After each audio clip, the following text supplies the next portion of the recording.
My sermon is reflecting on free and responsible searching. I don't really want to get into meaning and truth today. I want to talk more about how we have free and responsible searching for truth and meaning.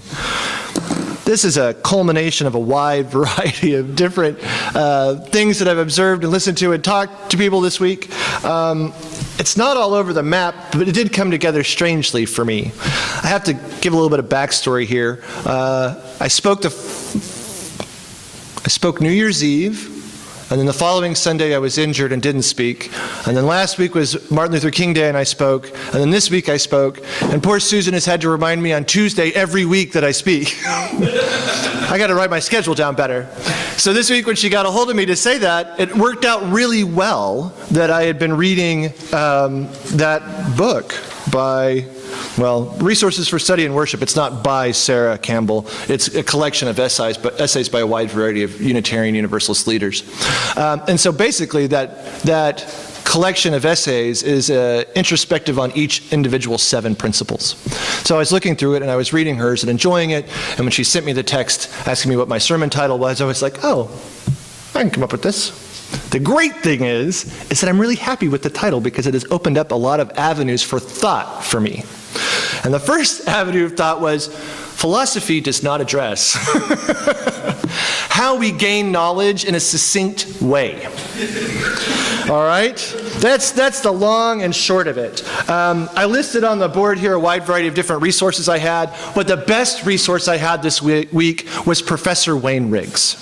I don't know how many of you have met Professor Wayne Riggs, but he was my go-to philosophy guy this week because when I started to look at imperialism and rationalism as a means to gain knowledge, many different articles I read pointed out that those are dated terms. They're still from modern philosophy, but they are dated terms. Now, those of you who don't know what imperialism and rationalism is, I don't know. Empiricism? Am I saying the wrong word? See, I don't even know what the words are. Empiricism. I have written down empiricism. I should be reading my notes more closely. Empiricism is the idea that there are hard facts in the world that are brought to us through interaction with our senses. Okay? If we are a blank brain in a black box that only has access to the world through the senses that our body brings to us, empiricism tells us that this is hard, this is blue, sun shines, right? Empiricism might not tell us why the sun shines. That's where rationalism comes in. We do studies, we do research, we look at a pile of empirical evidence, and then we discern from that evidence what we know about that thing. Am I getting it wrong? He's shaking his head, makes me bored. Okay. Don't look at me, just preach. Got it. So I called up Wayne to ask him about this. I was like, is this where we're at now when we talk about how we get knowledge? Because we are in process as a country discussing what is fact. Wayne Riggs happened to post on Facebook a lovely article. It's the democracy poisoning golden age of free speech. It's a Wire article by a gentleman named Adam Maida. And his comment within the text is that the way we used to gain information in the world was almost direct one-on-one interaction.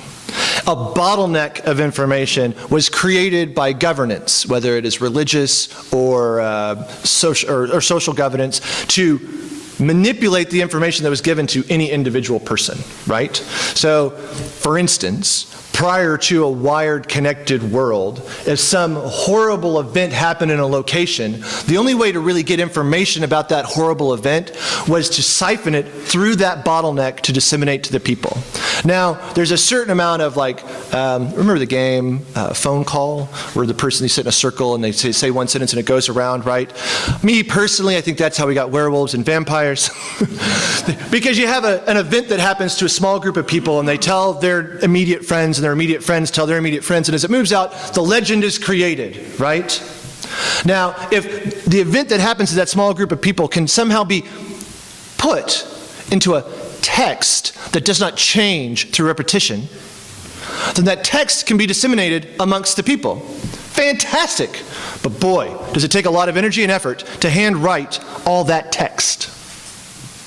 Eventually, we get to a printing press, right? And even the printing press doesn't disseminate the information as fast as we want to consume it. The article itself uses a fantastic metaphor about food.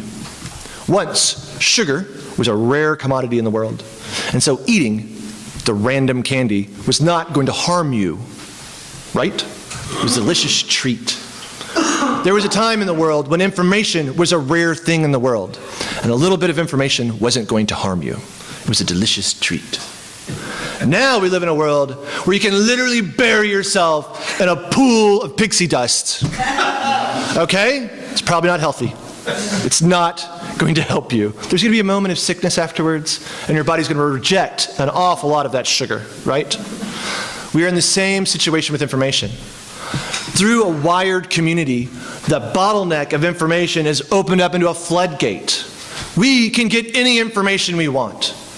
We have the freedom to pursue that information in our individual lives. The problem is discerning which bits of that information have value and which bits of that information are just empty calories. Right? That's where the responsible search for our search comes from. The responsibility is that in your individual freedom for searching, what do you bring to the community? Oh, and this is where my conversation with Wayne Riggs really made me happy. Because Wayne pointed out that in his study, he personally as a philosopher is looking at the idea that we as individuals are not as smart as we are as a group. Okay?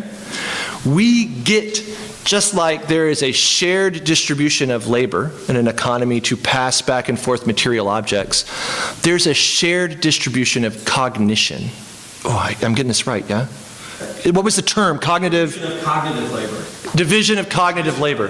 The division of cognitive labor. So, in the way that he used this analogy, my friend's sad, and I would really like to help my sad friend, but everything I've done has just not worked. Flowers, notes, better lighting, okay?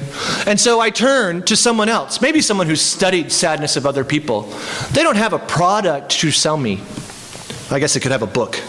Anymore now, they'd probably have a book. But you turn to this person and you're like, what do you know about helping someone through sadness? How can you help me help them? As a community, the cognitive intellect is stronger and more intelligent than any individual can possibly be. Can you imagine how hard it would be to drag your head around if you had to hold all the information in the world? We would be built completely differently. We need the interactive quality of society to be able to expand our knowledge, to be able to participate fully and function. I enjoy watching TV. It is really one of my favorite things to do. My wife can attest to it, much to her chagrin. However, if, for whatever reason, I had to build a television, I can barely get the batteries to go the right direction in my remote. The idea of taking the individual components together to create a TV is Herculean. The concept that I would have to grind and create glass, invent my own tubes and circuitry, wrap up my own wire that I poured from molten copper is ludicrous. There is no way I'm going to do that. And the amount of time it would take me to create that television would probably cure me from wanting to watch TV ever again. However, that doesn't mean that I cannot benefit from the collective cognition of others. That one TV set is not built on one person's idea. That TV set is built on many people's idea. There's a fantastic interview on Being this week. The universe is a question. Kevin Kelly is a Wired Magazine, two Wired Magazine references in 1 week. Wired Magazine maverick. He's 65 years old and has been writing on computers since the 60s. And his conversation is that humanity needs technology to get closer to the divine. Oh, that seems really hard to believe. All the time I spend on my phone and I'm getting closer to the divine, I just get cramped thumbs, I think. But the way that he puts it, his definition of technology is anything produced by a mind. It's not just rocket ships and computers and iPhones. It's not just inventions that didn't exist when you were born and exist now. Technology is a spoon. It took some effort to get to the idea that we're going to put a concave cup on the end of a stick so we can keep fluids from passing through. All right? It took a long time to get to the fork, too. I got to tell you, I would not want to be the inventor of the spoon and fork, and I definitely don't want to go pour my own flatware. Very happy they exist. Thank you. All right? Same thing with the wheel. Same thing with fire. And as we move forward, what Kelly wants to point out is that the invention of the iPhone was not like, hey, I got this great idea. We're going to make a device that does everything. And you can put it in your pocket and drop it on the ground and buy a new one for thousands of dollars. We already had a phone. Some of you might not remember, but it came on a cord that was attached to a wall. And the only way to talk on it was to beat all of your siblings to it when it rang. Usually with fists and feet. Okay? Spend an awful lot of time trying to find the right closet to hide in so you can have a private conversation. All I want is 10 minutes alone. My mom said, as we all begged to hear what she was talking about. But that's the idea, right? That it built on the cognitive intellect of others. And that's the way knowledge comes to us across the board. How do we disseminate that knowledge? So then, the conversation goes to Descartes, who, honestly, if I had not talked to Wayne, would be Descartes. And everybody would be like, he's French, not Spanish. And I'd be like, I don't care.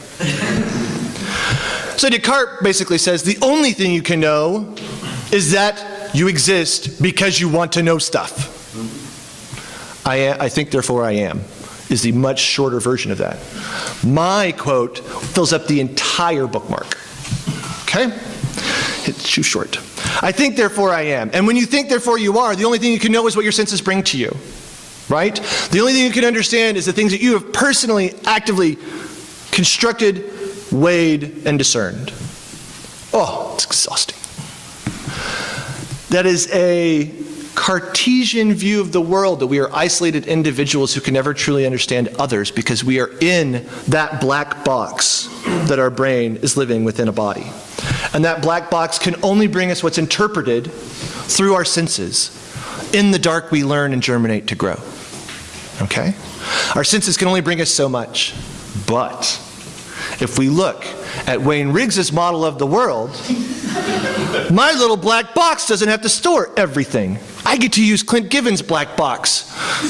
Okay? I get to use Deborah Jacobs' black box, Jane's black box, Chris's black box, even Emma's black box.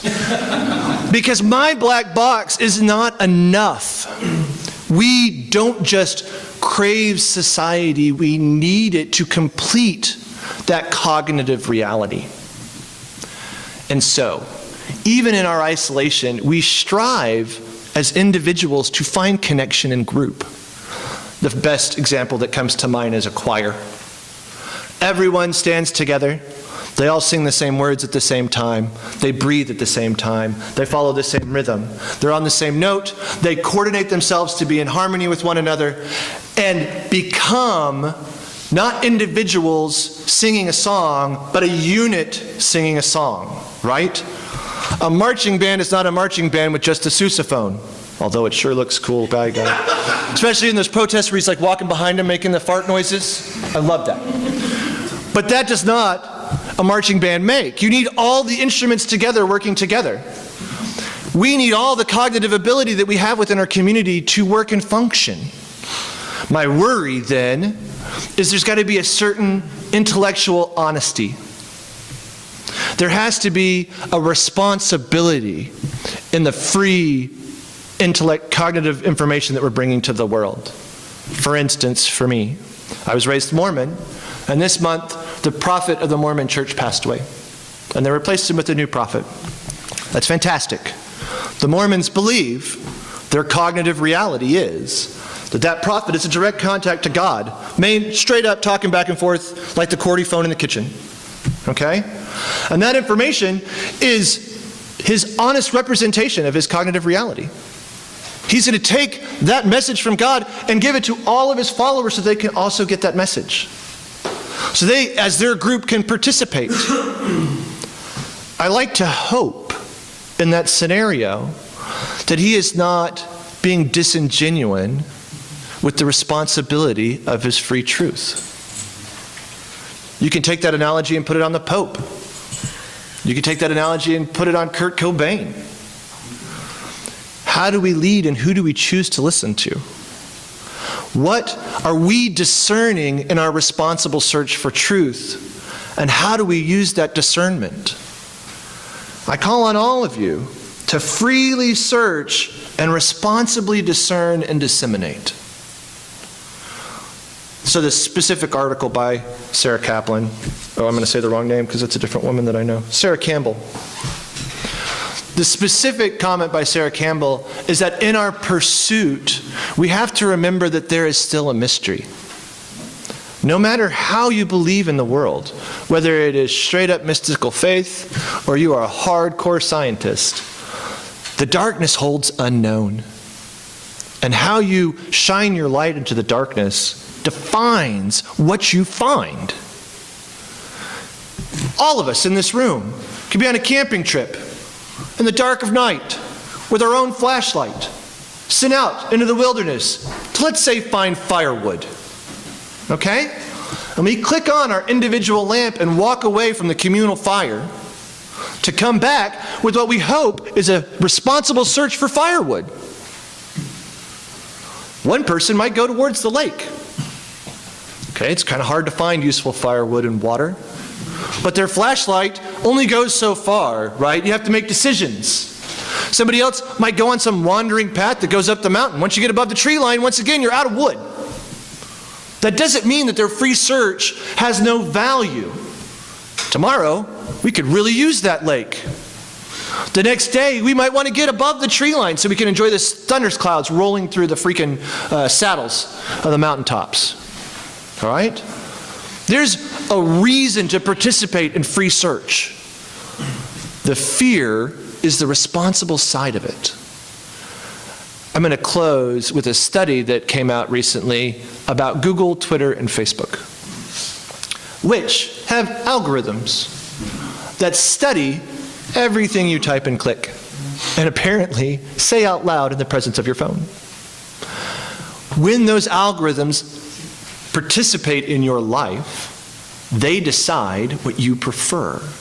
So, the study showed that if they went to a liberal Democrat's computer and sat on Google and typed in Muslim, the list of information that came down was Muslim refugees, was Muslims in need, Muslims drown in the Mediterranean, et cetera, et cetera, et cetera. If you're a Republican and you sit down at your computer, you type in Muslim, you get the dangerous Muslims that have come into the country, terrorist actions, wiping out Muslims in Afghanistan, Trump's effort to stop immigration.